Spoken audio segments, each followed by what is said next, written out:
Sur ce plateau avec notre invité. Vous étiez sur le terrain, vous avez donc été dans le Moyen Chari et dans le Mandoul, comme nous venons de le suivre dans ce reportage. Quel bilan faites-vous de cette tournée? La tournée effectuée dans les provinces du Moyen Chari et du Mandoul se sont déroulées dans de bonnes conditions. Nous avons tour à tour discuter avec les autorités administratives en lieu, les chefferies, les chefs traditionnels, les organisations des femmes, les organisations des jeunes, les organisations religieuses, les chefs de race, les commerçants, les éleveurs, les agriculteurs.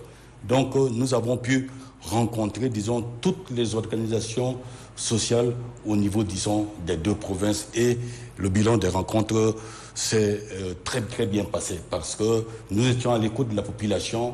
La population a dit ouvertement tout ce qu'elle avait dans le cœur, et nous avons échangé et des conseils ont été prodigués, disons, aux populations et particulièrement aux autorités traditionnelles qui vivent avec ces populations à la base, de manière à ce que la cohésion, l'entente, la cohabitation puissent régner, disons, dans ces localités.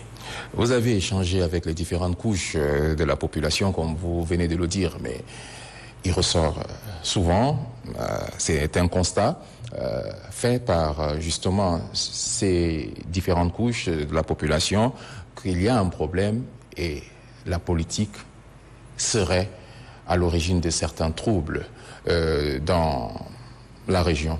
Alors, quel est votre commentaire? La politique en ce sens que elle divise la population. Oui, c'est ce qui a été évoqué par les différents intervenants, en disant que la population, dans une manière générale, cherche à vivre dans la quiétude, mais que généralement, disons, c'est les hommes politiques qui, pour des intérêts non avoués, divisent les populations en les opposant. Ça, c'est des faits qui ont été, disons, reportés, disons, par les populations en place, qui ne cherchent qu'à vivre, disons, en toute tranquillité les uns avec les autres. Mais d'autres faits également ont été évoqués, notamment, disons, la justice qui ne se fait pas, disons, de manière à ce que l'équité puisse être dégagée, et cette forme de justice met à mal, disons, le vivre en commun. Il y a également la discrimination, que ce soit sur les bases ethniques ou religieuses, qui ont été évoquées. Il y a le problème, disons, de l'éducation qui pose problème. Déjà, au niveau familial, les enfants ne sont pas éduqués de manière à ancrer en eux, disons, le vivre ensemble. Il y a également un problème. Les populations qui ont vécu dans cette zone depuis longtemps se sentent maintenant menacées depuis un certain temps. Et effectivement, à ce niveau, ils font ressortir que c'est les communautés qui vivent en N'Djamena qui sont à la base, disons, de ce ressentiment qui est vécu au niveau, disons, de la zone. Il y a également d'autres problèmes. Les jeunes, disons, posent le problème, disons, les jeunes diplômés, qui sont à un nombre très élevé et qui posent le problème que l'État a eu à leur faire des promesses. Des diplômés sans emploi. Des diplômés sans emploi. Qui disent que l'État a eu à faire des promesses que l'État n'a pas tenu à ces promesses. Et donc, ils sont un peu amers, ils sont désabusés par rapport à ça. Et ils donnent surtout l'exemple, disons, du recrutement à la fonction publique. Que, bon, il y a beaucoup de gens qui ont été recensés, mais les résultats sont attendus. Les résultats attendus ne sont pas arrivés au point. Et les jeunes également se sentent étouffés. Ils disent qu'ils n'arrivent pas à s'exprimer, à dire ce qu'ils pensent. Et ça, c'est pas bien. Il faut leur donner, disons, la possibilité de s'exprimer. Il y a également le fait, disons, de la circulation des armes qui a été posé, qui est également un problème, disons, qui mine le bon vivre ensemble des populations. Donc voilà, d'une manière ramassée, les différents problèmes, ça je pense que je les ai ramassés, les différents problèmes qui ont été évoqués par les populations et qui fait que le vivre ensemble pose véritablement problème dans ces deux localités.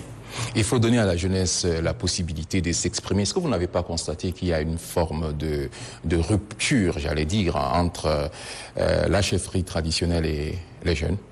Exactement. Cette situation a été évoquée par les jeunes. Et d'emblée, on a saisi l'occasion pour dire aux jeunes qu'au fait, la jeunesse doit se préparer maintenant assumer le relais futur. Et à ce niveau-là, on a conseillé aux chefs traditionnels qu'ils doivent se rapprocher des organisations des jeunes, mais pas seulement des jeunes, mais les organisations également des femmes. Et ces jeunes et ces femmes sont des relais qui peuvent déjà relayer, disons, les informations, relayer, disons, tout ce qu'on est en train de faire en termes, disons, de recherche, disons, d'une bonne cohésion au niveau des populations. Ils peuvent déjà non seulement les aider dans tout ce qui est en train d'être fait, mais et surtout, disons, être les porte-voix des autorités en direction d'autres jeunes, en direction, disons, de la grande masse de la population. Et donc, ça a été très bien compris. Et maintenant, disons, nous avons conseillé aux autorités traditionnelles véritablement de ne pas laisser cette occasion et de mettre à profit, disons, des organisations des jeunes et des femmes de manière à ce que cette construction de la paix, cette construction de la cohésion nationale puisse véritablement impliquer tous les fils et les filles de la localité et faire en sorte que les gens s'approprient ce combat-là de manière à ce que c'est un combat recherché par toutes les couches de la population. C'est une tournée pour écouter. Mais je pense que c'est aussi une tournée pour faire des propositions. Est-ce que déjà quelques pistes de solutions, hormis celles que vous venez d'évoquer, sont déjà présentées? Nous avons dit surtout aux chefs traditionnels. Nous avons dit que nous avons un document qui a été produit, qui est la charte d'éthique et de bonne conduite des autorités coutumières et traditionnelles du Tchad. Ce document est le bienvrai de la chefferie traditionnelle. Et dans ce document, il est bien écrit tout ce que le chef traditionnel doit faire, comment le chef traditionnel doit s'habiller, qu'est-ce que le chef traditionnel doit faire en termes de protection des droits humains, en termes de protection de l'environnement, en termes, disons, d'appui à la santé et en termes, disons, de droits des Tchadiens. Et donc, il y a un travail. Ce document a été produit lors de la première conférence des autorités traditionnelles et coutumières du Tchad qui a été organisée ici à N'Djamena en septembre 2018. 300 chefs traditionnels avaient participé, disons, à la confection de ce document. Nous avons ce document qui est disponible, sauf que malheureusement, on n'a pas eu la possibilité d'assurer, disons, une véritable vulgarisation et une diffusion, disons, de ce document sur toute l'étendue du territoire. Voilà, c'est un document de 22 pages pour la réalisation. C'est un document de 22 pages. Il est en français et en arabe.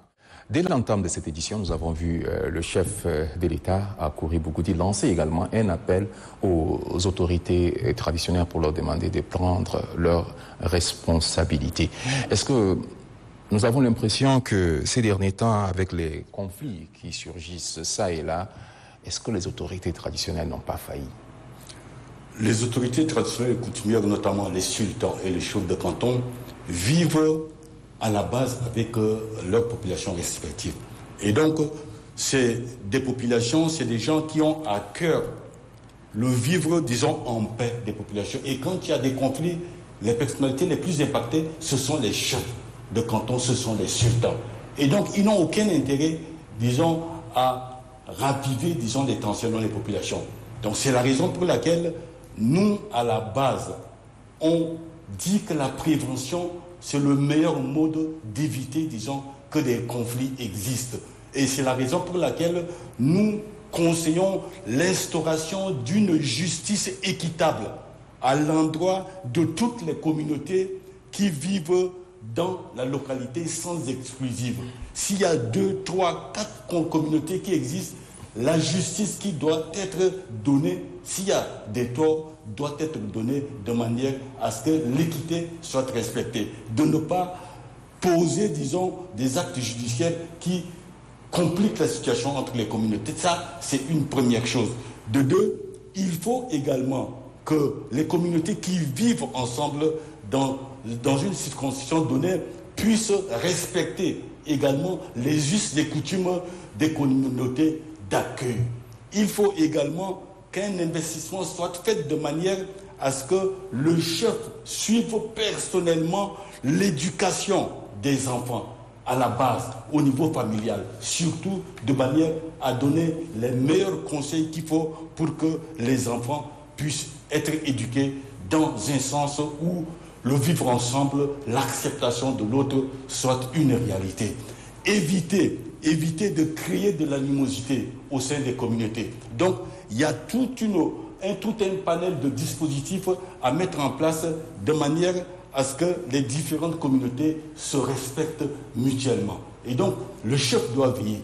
Il doit veiller de manière à ce que tout cela se fasse et de manière préventive, éviter, disons, que des conflits n'éclatent ou quand il y a des non-compréhensions, il faut prendre des mesures de manière à véritablement les étouffer. Et donc, je puis vous dire que les chefs traditionnels, à leur niveau, mettent la mesure qu'il faut de manière à ce que véritablement les conflits qui sont récurrents dans notre zone puissent véritablement s'estomper.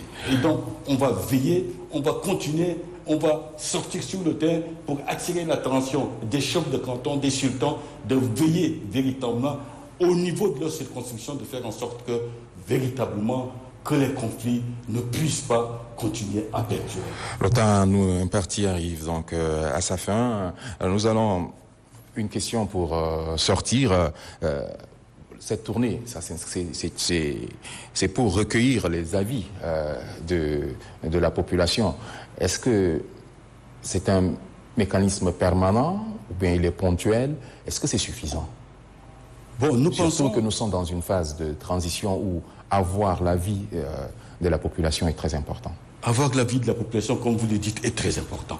Parce qu'on ne peut rien faire sans l'avis, disons, des gens qui vivent à la base. On ne peut pas se mettre à leur place pour faire quoi que ce soit. Et c'est la démarche que nous avons au niveau de la chefferie traditionnelle.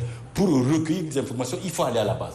Nous avions pensé que si nous avions eu cette opportunité, que nous allons passer dans les cantons, dans les villages, pour réunir les gens dans les lieux publics, notamment au niveau des mosquées, au niveau, disons, des églises, au niveau de lieux de culte, au niveau des écoles, pour leur demander, disons, leur doléance. Qu'est-ce qu'ils veulent pour le Tchad de demain? Et une fois recueillis ces éléments au niveau des villages, au niveau des cantons, on va les compiler au niveau des sous-préfectures, au niveau des départements, et on remonte tout ça au niveau de la province. Et de cette manière-là, on a les éléments suffisants pour dire qu'est-ce que les populations veulent pour le Tchad de demain. Quelles sont les contraintes majeures qu'ils vivent et pour lesquelles ils veulent avoir des solutions. Et c'est comme ça qu'on aura effectivement des éléments qui vont répondre à tous leurs besoins futurs. Et c'est comme ça que nous voyons, disons, comment construire demain le Tchad de demain sur la base des informations venant des populations de la. Donc pour le moment, les moyens ne suivent pas. Les moyens ne suivent pas. Mais si on avait eu les moyens, c'est ce travail qu'on allait faire sur le terrain. Merci. Je vous rappelle que nous avons reçu ce plateau comme invité Tamita Didingar. Il est le président du Haut Conseil des autorités coutumières et chefferies traditionnelles. Par ailleurs, président de l'Association des autorités coutumières et traditionnelles du Tchad. Merci à vous. Merci à vous.